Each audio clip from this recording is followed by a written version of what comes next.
Today we're going to talk about neutral colors and color temperature. This is complicated, so let's get started. All right, here's the reference photo, so you can do a screen capture and use this photo if you want to. I could not find a white cup.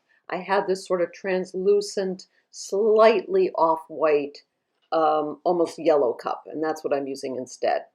And now I'm going to show you some of the color swatches that I made. Now the reason for these color swatches and the whole purpose of this is I want to keep things as simple as possible. I'm using a number 20 flat brush and my paper is only an 8x8.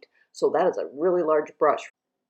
All right, the next thing is I spent quite a bit of time looking at the photograph and using my value scale. You saw that just for a second in order to identify the different values. But the truth is, and the complexity of this is, that everything in this picture is about the value of, say, a 4 or a 5, maybe even a 4 altogether. So there's actually not a change in value. There might be maybe one change in value. Everything is clustered around one value. So what I have to do instead in order to create form is I have to think about temperature. So, you know I like to think about value, and I don't really like to think about temperature, but in order to make my painting improve, this is where I need to go. So, I know that everything is about the same value, and I am using a northern light. I'm in a northern light studio, so my, shadows or shadow shapes are going to be slightly cool. So I already had a sense of that. I already sensed that probably anywhere I was going to go, and I'm not going to use the word darker because I don't think that this is darker necessarily, or it's so slightly darker, it's only like a half step darker. I never leave the value range of about a 4 ever. But what I do is I'm looking really carefully at any place that I perceive that things are cooler. Not dark, they're darker, but only slightly darker, but they're cooler. And so cooler, but I want them to be warm cools. So I'm using red in a lot of that mix. So that violet, it has a lot of red in it. Now I felt like it was time to put in the cup, the biggest shape in the cup, which is pretty much Naples yellow. I warmed it up a little bit, put a very little bit of cadmium yellow in it. Cadmium is a really strong color, but I just wanted to enhance the brightness. These are all neutral colors. In other words, these are all colors that don't that are either beige or grays. So in order for the painting not to look completely blah, I have to sort of pump up the color a little bit. And in order to pump up the color, I'm thinking about temperature. Like right there, I saw a temperature change.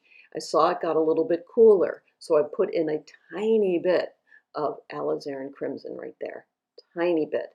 I am mixing paint and working so carefully here, not even allowing my finger to move from the photograph because I know that everything that I do is going to be super important. If I get careless and just decide to throw something up there for immediate gratification, rather than have it match the shift that I see, the whole painting isn't going to work. It has to be done really, really carefully.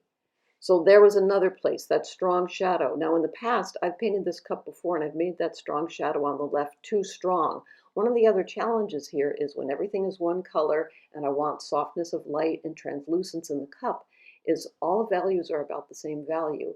And I have to make sure that there isn't any big jump, like a dramatic jump from one color to the next. They have to be so close in terms of value that, that you only sense the shift with your eye. The eye will then create volume if I do this correctly. And I think I did do this correctly, but boy, this is slow work to do. This is such slow work to do and really careful work to do. All I'm just studying as much as I can, and at this point in the painting, constantly making comparisons. So now anything that I put in underneath the cup, it has to relate to the cup above. So if something is darker, I have darker or cooler, darker, I should say darker and cooler. I have to make sure that that's consistent with anything that I put before. The main things I'm keying off are the background. I established a background color, and then also the cup itself and the shadow in the cup.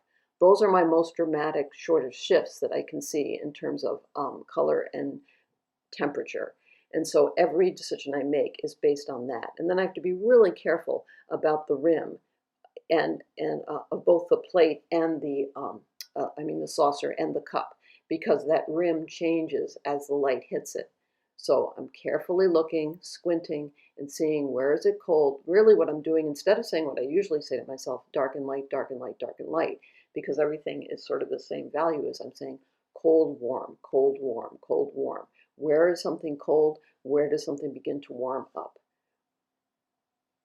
And it was very warm at the back of that cup. And so I got a little bit brave and put in a little bit of cadmium yellow there, just a spot, because I don't want the painting to be completely neutral.